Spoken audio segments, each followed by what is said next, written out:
I got started in investing in 1999, right before the big tech bubble. And unfortunately, I learned buy and hold and don't fret about market price fluctuations before I learned the importance of valuing a business and applying a margin of safety. So, as Charlie said, I got my feet wet with huge failure right away. And join the club. Thank you. I don't feel so bad now. So that leads to my question. It seems like to me, I've read all the Berkshire reports and all the reading I can do about you two, and I thank you for these wonderful meetings, but it seems like it boils down to some simple things: valuing a business and applying a margin of safety.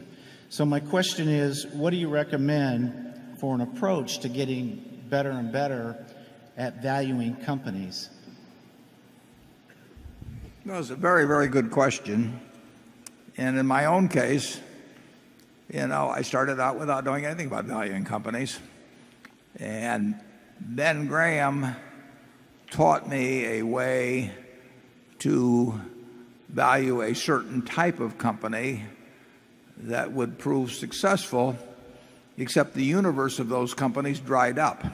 But nevertheless, it was almost a guarantee against failure, but it was not a guarantee that these things would continue to be available. Charlie taught me a lot about the value of a durable competitive advantage and a really first-class business. But over time, I've learned more about various types of businesses, but you'd be amazed how many businesses I don't feel that I understand well. The biggest thing is not how big your circle of competence is, but knowing where the perimeter is. If you don't have to be an expert on 90% of the businesses, or 80%, or 70, or 50, but you do have to know something about the ones that you actually put your money into. And if that's a very small part of the universe, that still is not a killer.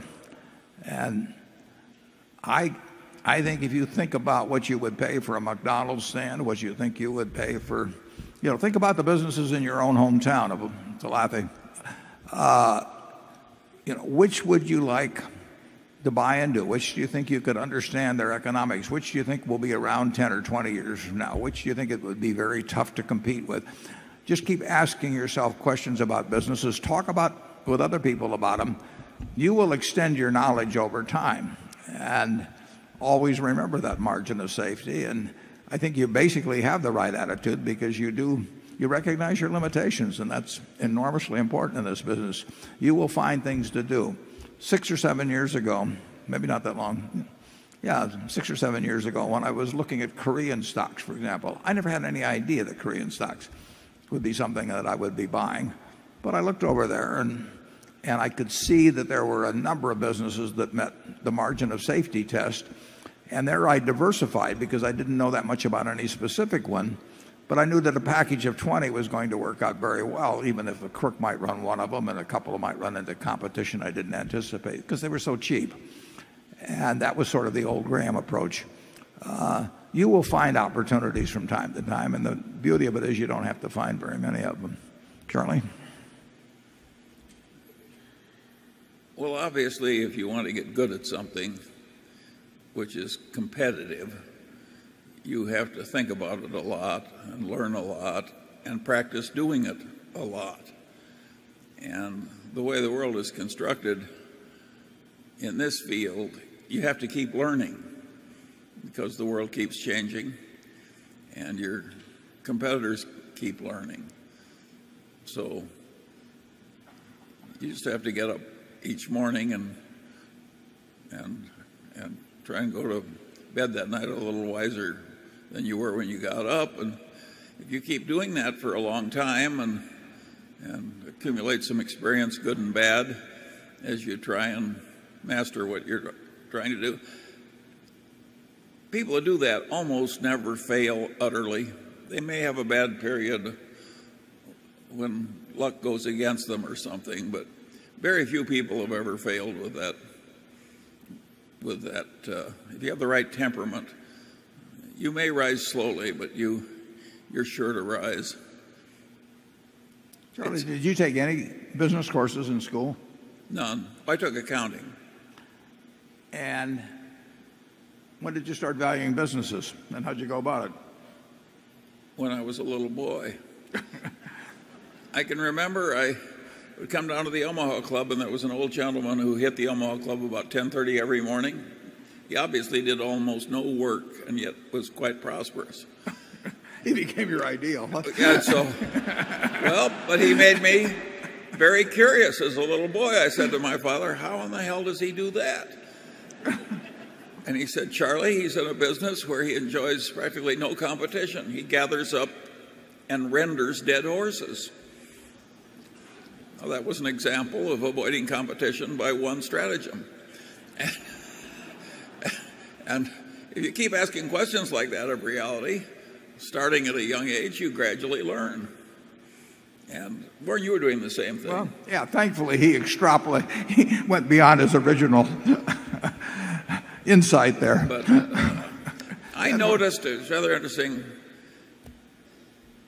if you take the rulers of the businesses when I was a little boy, an awful lot of those businesses in Omaha, a lot of those businesses went broke. A lot of them sold out at modest prices under distress. And some of the people who rose, like Kiewit from small beginnings, nobody thought of as the great glories of that early time. And I think that's kind of the way life is. It's hard to get anywhere near the top, and it's hard to hold any position once you've attained it. And but I think you could predict that Kiewit was likely to win. They cared more about doing it right. They cared more about avoiding trouble. They put more discipline on themselves. Well, if you knew the individual well, you would have bet, right? What? If you knew the individual, Pete himself. I would not have bet on any of the people I knew who were already wealthy, but I would have bet on Pete Kiewit. His sister taught me math, and no, half Dutch, half German. You know, this is a tough culture, and you've just heard it, folks. Half Dutch, half German. Well, but go out looking for him. Well, the man that's recommending this is named Munger. Anyway, no, I don't think it's that. But I was just automatically doing that. What was working? What was failing? Why was it working? Why was it failing? If you have that temperament, you are gradually going to learn. And if you don't have that temperament, I can't help you. If you'd followed Pete Kiewit around for 10 years, you never would have seen him do anything dumb, right? Oh, yeah. And so it's avoiding the dumb thing. You really don't have to be brilliant, but you have to avoid just sort of what almost seem the obvious mistakes. But I would say that you're on the right track back there in terms of having the basic fundamentals, knowing your limitations, but still seeking to learn more about various kinds of businesses. Charlie, I think when he practiced law, any client that came in, Charlie was thinking about that business as if he owned the place.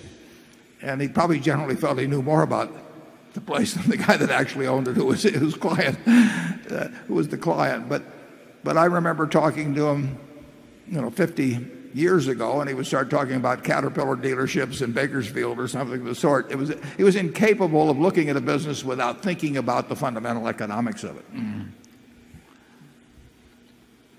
How'd that guy do with the Caterpillar? Well, he sold it for a perfectly ridiculous price to a dumb oil company. It wasn't worth half what he got for it. Yeah.